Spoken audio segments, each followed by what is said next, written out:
Welcome to The New Perspective, a channel dedicated to awakening consciousness.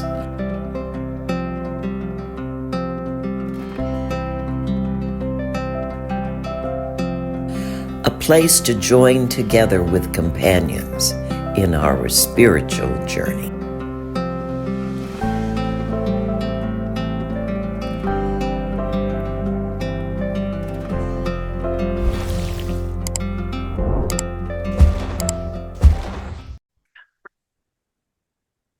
Hi, this is Denny. Welcome back to The New Perspective, a place where we grow together in consciousness, in discovering who we really are. And today we're going to talk about some of the blocks that get in the way of our really realizing who our inner beings are. Do we really have an inner being? How do we learn about this? Well, in certain dysfunctional families, that part of ourselves is totally ignored. Now, these are the things that bring up what I call the rules. Families that have these issues have no time for those deeper meanings of life. Families that have alcoholism. Families with alcoholism get very, very caught up. Families with illnesses of young children get the focus of the family on the illness. Families that have immigration issues, families that are new to the country, establishing themselves in a new country, they too have major issues. So let's take a look at what can create these issues, or what I call the rules. Now, the rules are intergenerational. If your parents were raised with these rules, they'll raise you the same way. So what is it I'm talking about? First rule, not safe to feel. Now, first, alcoholics drink so they don't feel. They don't want you feeling around them.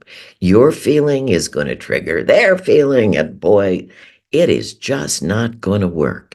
You know, you remember those times as a kid when you were really hurt and you were crying, and what you got is, "You're crying? I'll give you something to cry about."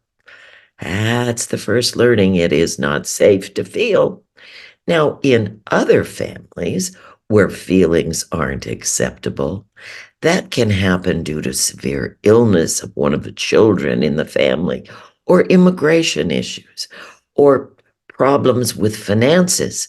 These are circumstances where children learn to pull their punches. The parents have so much on their plate that children just don't bother them with their feelings. So, number one rule, it's not safe to feel. The second rule, it's very, very difficult to trust.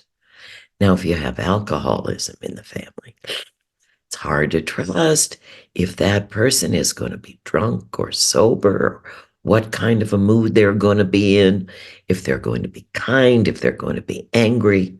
So in those kinds of families, we develop hypervigilance. We're always looking out. And then we start reading those undercurrents.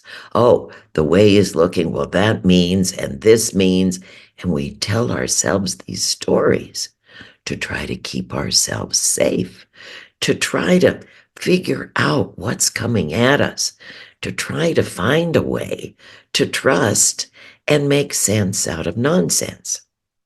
Now, the third family rule is the biggest one of all. Whatever you do, don't talk about it.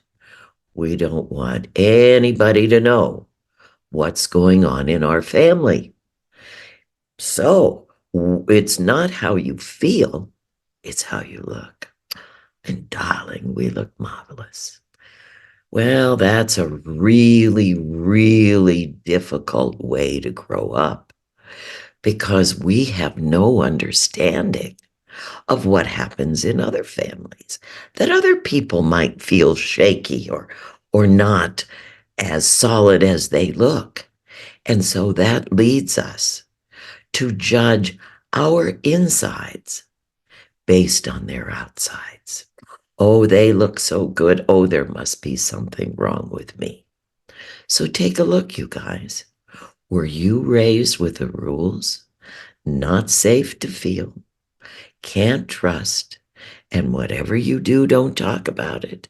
If that's the case, then you have some deep childhood issues that keep you unconscious, that keep you in what I call your childhood trance, issues that keep you from choosing love over fear.